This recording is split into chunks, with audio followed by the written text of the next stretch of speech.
Hello dear students, welcome to outstanding education.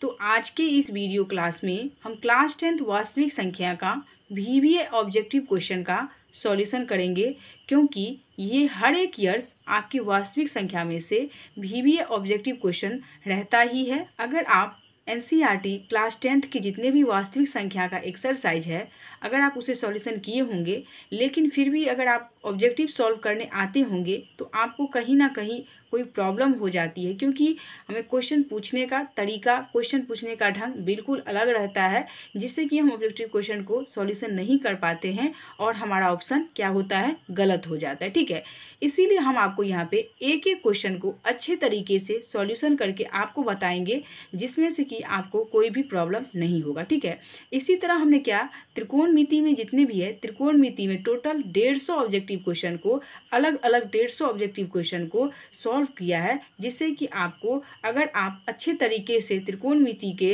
Class कर लेते हैं जितने भी इस चैनल पे अपलोड हुए हैं, तो आपसे त्रिकोणमिति में से एक भी ऐसा क्वेश्चन नहीं होगा जिसे कि आप सॉल्व नहीं कर सकते हैं। उसी तरह से हमने एपी को भी बताया है, तो अगर आप देख लेते हैं तो आपको मैथ में से कोई भी ऐसा क्वेश्चन नहीं होगा ऑब्जेक्टिव का जिसे कि आप सॉल्व नहीं कर सकते हैं, और अच्छे तरीके से आप सॉल्व कर सकते हैं, क्योंकि हमारे स्टूडेंट्स को मैथ में ही ज़्यादा प्रॉब्लम रहती है कि वो किस तरीके से बनाएं, और हर बार में वो गलती कर देते हैं। ठीक है, इसीलिए आपसे रिक्वेस्ट है कि आप अच्छे तरीके से पूरे वीडियो को ध्यान से देखिए और क्वेश्चन को समझने की कोशिश कीजिए अच्छे से। अगर क्वेश्चन आपको समझ में नहीं आता है तो फिर से एक बार देख लीजिए, क्योंकि आपके पास देखिए अभी टाइम बहुत कम हो गया है। ठीक है, टाइम बहुत कम है और आपको तैयारी भी जल्दी करना है, क्योंकि ऑब्जेक्टिव क्वेश्चन का सॉल्यूशन करना मैथ में बहुत ही इम्पोर्टेंट होता है। ठीक है, और हमारे पास वास्तविक संख्या का टोटल 108 क्वेश्चन है, और हमारे पास जो अभी गाइड अवेलेबल है वो है टारगेट का। ठीक है,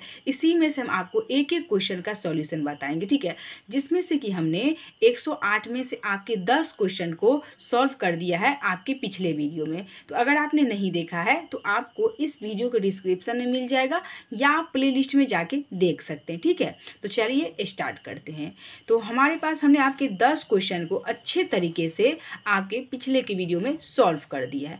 अब हम यहाँ पे 11 से क्वेश्चन को सॉल्यूशन करना सीखेंगे। ठीक है, तो देखिए स्टूडेंट्स, हमारे पास क्वेश्चन क्या है, एक अशून्य परमेय संख्या। देखिए, अशून्य परमेय संख्या का मतलब होता है कि वो परमेय संख्या नहीं होगा, और अपरमेय संख्या का गुणनफल क्या होगा। अशून्य परमेय संख्या और अपरमेय संख्या का गुणनफल, देखिए कभी भी परमेय या अपरमेय का गुणनफल, या फिर परमेय अपरमेय का जोड़, या फिर परमेय अपरमेय का घटाव, कोई भी हो वो हमेशा एक अपरमेय संख्या ही होता है। आप लोग ध्यान में रखिएगा, आपसे कोई भी क्वेश्चन यहाँ पे आपको गुणनफल कह रहा है, वहाँ पे कहीं पे आपको योगफल कह देगा, कहीं पे आपको अंतर कह देगा कि परमेय और अपरमेय संख्या का अंतर क्या होगा, परमेय और अपरमेय संख्या का हमारा योगफल क्या होगा, वो क्या होता है। तो आप हमेशा याद रखिएगा कि कभी भी एक परमेय और अपरमेय संख्या का योगफल, गुणनफल, अंतर, वो हमेशा एक अपरमेय संख्या ही होता है। ठीक है, एक परमेय और एक अपरमेय संख्या का। तो हमारा जो 11 का राइट आंसर है वो हमारा भी बिल्कुल करेक्ट हो जाएगा। ठीक है, अब आइए हम आते हैं अपने नेक्स्ट क्वेश्चन, जो कि है 12 का। यहाँ पे है 45 तथा 60 का मौसो क्या होगा। तो आपको मौसो करना तो बिल्कुल मौसो करना तो आपको आता ही होगा, लेकिन हम आपको क्या करेंगे, फिर से आपको अच्छे तरीके से यहाँ पे बताएंगे, जिससे कि आपको कोई भी डाउट ना रहे। ओके, आइए यहाँ पे देखिए हम क्या देख रहे हैं, वास्तविक संख्या का हम ऑब्जेक्टिव क्वेश्चन यहाँ पे देख रहे हैं। ओके, अब हमारा क्वेश्चन क्या है ये ध्यान से देखिए। 45 तथा 60 का हमें क्या कह रहा है कि मौसो निकालने के लिए। ठीक है, चलिए निकाल लेते हैं। यहाँ पे लिखेंगे 45 और यहाँ पे लिखेंगे 60।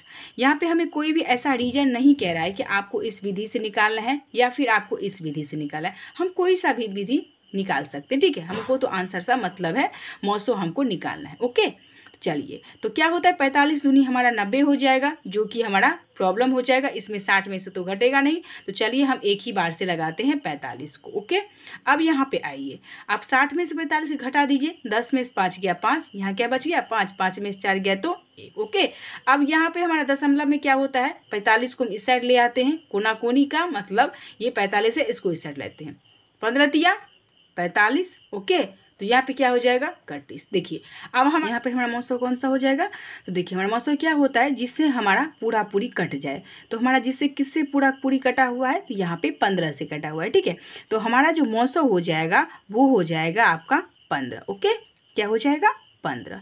तो चलिए इसे हम ऑप्शन में ढूंढ लेते हैं।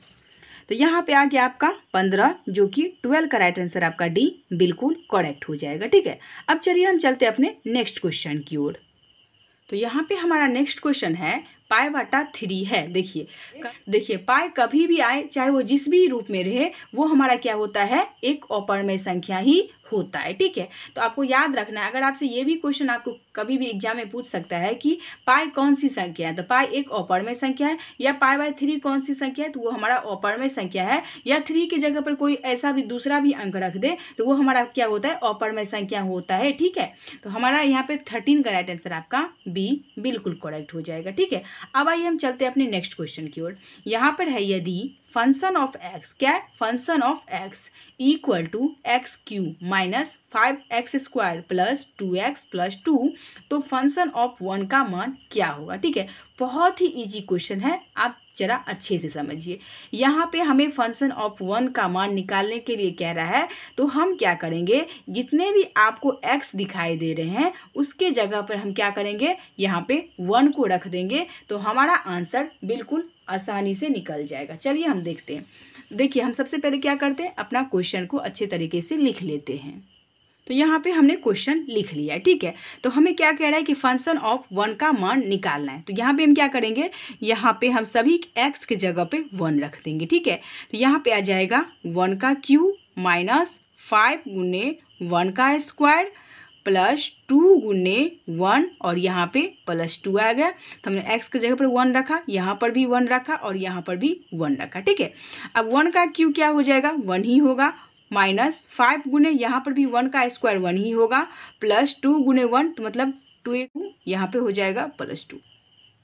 यहाँ पे आपका आ गया 1 माइनस 5 गुने 1 प्लस 2 प्लस 2। ठीक है, यहाँ पे आ गया 1 और माइनस 5 को 1 से गुना करेंगे तो 5, यहाँ पे हो जाएगा प्लस 2 और यहाँ पर भी हो जाएगा प्लस 2। ओके, अब यहाँ पे देखिए हम क्या करेंगे, सबसे पहले प्लस वाले को जोड़ लेंगे, इसके बगल में कुछ भी नहीं है तो प्लस छुपा है, यहाँ पर भी प्लस, यहाँ पर भी प्लस, तो 2 2 4 प्लस 1 क्या हो जाएगा 5 माइनस 5, यहाँ पे क्या हो जाएगा आपका 0। ठीक है, तो चलिए इसे हम ऑप्शन में ढूंढ लेते हैं। ओके, अब यहाँ पे आइए, तो हमारा क्या हो जाएगा 14 का राइट आंसर आपका ए बिल्कुल करेक्ट हो जाएगा 0।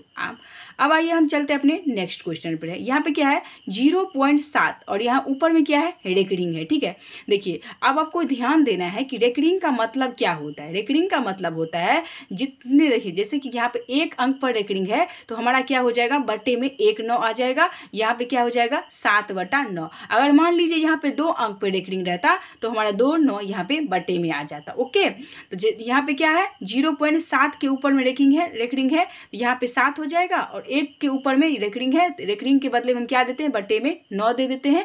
तो हमारा 15 का राइट आंसर हमारा क्या हो जाएगा, ये ए बिल्कुल करेक्ट हो जाएगा। ठीक है, अब आया हमारा नेक्स्ट क्वेश्चन। यहाँ पे है 8 का पावर 0 गुने 2 का पावर 0 इक्वल टू क्या होता है। ठीक है, देखिए इस तरह के क्वेश्चन में क्या करते हैं स्टूडेंट, बहुत फंस जाते हैं और कुछ से कुछ लिख देते हैं। अब आप देखिए यहाँ पे कहते हैं कि 8 दूनी 16 होता है, कोई स्टूडेंट ये भी लगा देगा। ठीक है, तो देखिए यहाँ पे ऐसा कुछ भी नहीं होता है। अगर आप यहाँ पे 0 है तो कोई स्टूडेंट 0 भी लगा देगा क्योंकि इसके पावर में 0 है, लेकिन ऐसा नहीं है, किसी के पावर भी 0 रहे, चाहे 1 लाख का पावर ही क्यों ना हो, यहाँ पे तो 8 का 0 दिया है, चाहे किसी का भी पावर 0 क्यों ना हो, उसका मान हमेशा क्या होता है 1 होता है। ठीक है, तो देखिए इसका आंसर यहाँ पे क्या होगा, ये आप जरा ध्यान से देखिए। ओके, यहाँ पे है 8 का पावर 0 गुने 2 का पावर 0, बिल्कुल वही है, इसका पावर 0, किसी का भी पावर अगर 0 आता है तो वो हमारा 1 होता है। ठीक है, यहाँ पे 2 का पावर भी 0, तो यहाँ पे क्या आ गया 1। अब अगर हम 1 और 1 को गुना करेंगे तो हमारा क्या हो जाएगा 1 होगा। ओके, तो हमारा देखिए क्या हो जाएगा राइट आंसर, कितने ऑप्शन में है, तो यहाँ पे आपका बी ऑप्शन में हमारा 1 है, तो ये आपका यहाँ पे राइट आंसर 16 का राइट आंसर आपका बी हो जाएगा। ध्यान में रखिएगा कि हमने किस तरीके से क्वेश्चन को सॉल्व किया है। ओके, अब आइए यहाँ पे यदि a और b अभाज्य संख्या है तो ए और बी का लॉसो क्या होगा। देखिए ए बी का लॉसो हम किस तरह से निकालते हैं। देखिए अगर हमें मॉसो निकालना हो तो हम ए से बी को भाग देते, तब हम क्या करते हैं, भाग विधि से मॉसो निकालते, चाहे कोई भी विधि से। लेकिन अगर हमें लॉसो निकालना हो तो हम दोनों संख्या को गुना करते हैं, दोनों संख्या का अभाज्य गुणनखंड निकाल के या फिर उसको हल करके हम क्या करते हैं, गुना करते हैं। तो यहाँ पर ए और बी का गुना ही हमारा इसका राइट आंसर हो जाएगा। 17 का राइट आंसर आपका सी बिल्कुल करेक्ट हो जाएगा। ठीक है, अब आइए हम चलते हैं अपने नेक्स्ट क्वेश्चन पे। निम्नलिखित में से कौन सा अभाज्य संख्या है। देखिए अभाज्य संख्या के बारे में हमने आपको पिछले वीडियो में भी बताया, लेकिन हम आपको फिर भी यहाँ पे बता दे रहे हैं। ओके, निम्नलिखित में से कौन अभाज्य संख्या। देखिए अभाज्य संख्या हम किसे कहते हैं, जिसका देखिए पहला कि वो एक में आए, दूसरा वो स्वयं अपने आप में, जिसका केवल दो फैक्टर हो, पहला एक, दूसरा वो स्वयं अपने आप। अब जैसे कि हमारा यहाँ पे 15 है, क्या 15 एक अभाज्य संख्या है। तो नहीं, बिल्कुल भी नहीं है। क्यों, क्योंकि यहाँ पे देखिए ये एक में भी आता है, ये हमारा 3 में भी आता है, ये हमारा 5 में भी आता है। तो इसका मतलब है कि इसका अपवर्तक हमारा 3 हो गया। लेकिन हमें क्या चाहिए, पहला तो वो एक में होना चाहिए, दूसरा वो स्वयं अपने आप में होना चाहिए। ओके, यहाँ पे है देखिए 23, तो ये तो पहला एक में आएगा, दूसरा ये खुद 23 में ही आएगा, बाकी अलावा ये किसी भी संख्या में नहीं आएगा। 23 जो है किसी भी संख्या में नहीं आएगा, इसीलिए हमारा 18 का राइट आंसर यहाँ पे बी बिल्कुल करेक्ट हो जाएगा कि 23 हमारा एक अभाज्य संख्या है। ओके, अब आइए हम चलते हैं अपने नेक्स्ट क्वेश्चन पे। यहाँ पे हमें क्वेश्चन में कह रहा है कि निम्नलिखित में से कौन परिमेय संख्या, क्या है, परिमेय संख्या। तो परिमेय संख्या हम किसे कहते हैं, जो p बाई क्यू के रूप में रहे और जहाँ q बराबर नहीं हो 0। ओके, तो परिमेय संख्या जैसे कि देखिए 2 माइनस √3 हम आपको बताए हुए हैं कि एक परिमेय संख्या और एक अपरिमेय संख्या का अंतर कभी भी हमारा एक परिमेय संख्या नहीं हो सकता है, वो हमारा अपरिमेय संख्या ही होगा। ओके, तो ये तो पहले ही साबित हो गया कि हमारा परिमेय संख्या नहीं है, क्योंकि ये परिमेय और अपरिमेय का अंतर है, तो ये कभी भी एक अपरिमेय संख्या ही होगा। लेकिन हमें क्वेश्चन में कह रहा है कि कौन सा परिमेय संख्या है, तो हमें क्या करना है, परिमेय संख्या को ढूंढना है। यहाँ पे है √5, मान लीजिए यहाँ पे अगर √25 रहता है तो 5 गुने 5, तो हम आराम से रूट में क्या करते हैं, स्क्वायर से हमारा रूट कट जाता है, 5 का स्क्वायर हो जाता है तो स्क्वायर का रूट कट जाता है।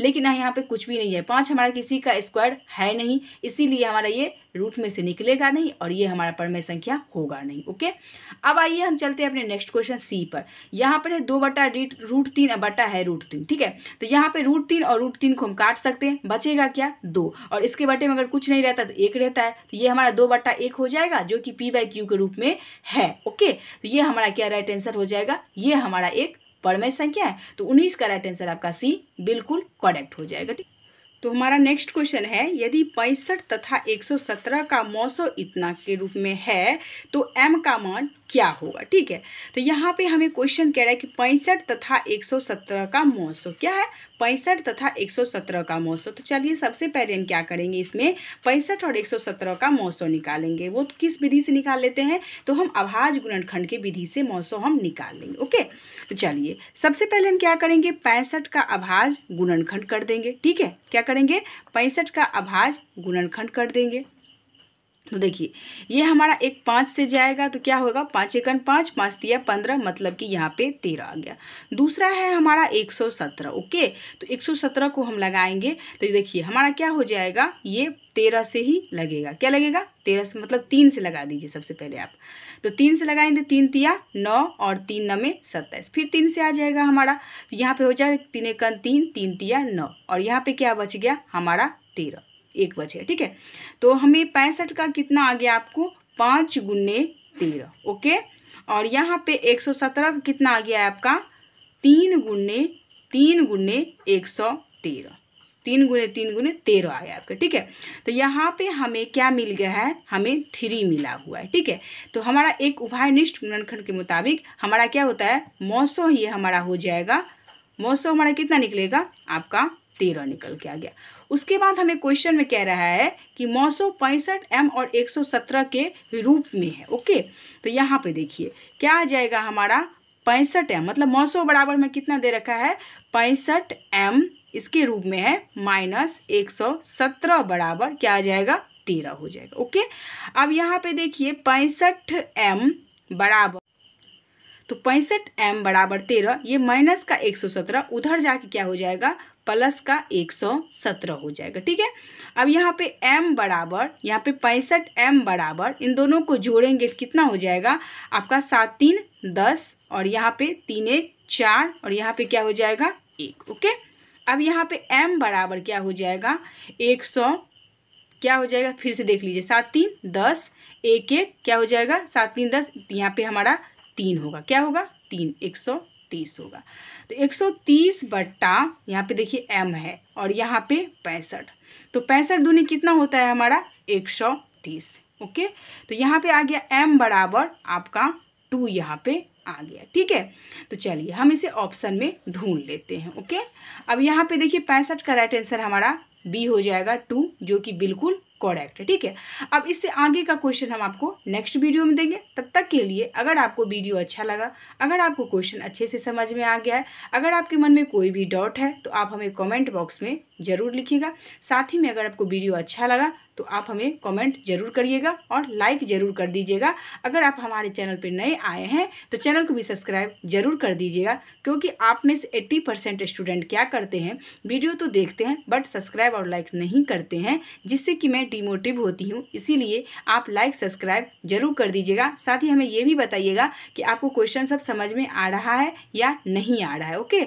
आप हमें कॉमेंट में ज़रूर बताइएगा, तभी हम आपके लिए मोटिवेट हो पाएंगे और आपको अधिक से अधिक ऑब्जेक्टिव क्वेश्चन का सॉल्यूशन देते रहेंगे। ओके, आपके एग्जाम तक आपके क्वेश्चन को अच्छे तरीके से मैथ में रिवीजन करवा देंगे, जिससे कि आपको कोई भी प्रॉब्लम नहीं हो। ओके, तो अगर आपको वीडियो अच्छा लगा तो आप लोग जरूर लाइक कर दीजिएगा। अगर आप हमारे चैनल पर नए आए हैं तो चैनल को भी सब्सक्राइब जरूर कर दीजिएगा। Thanks for watching this video.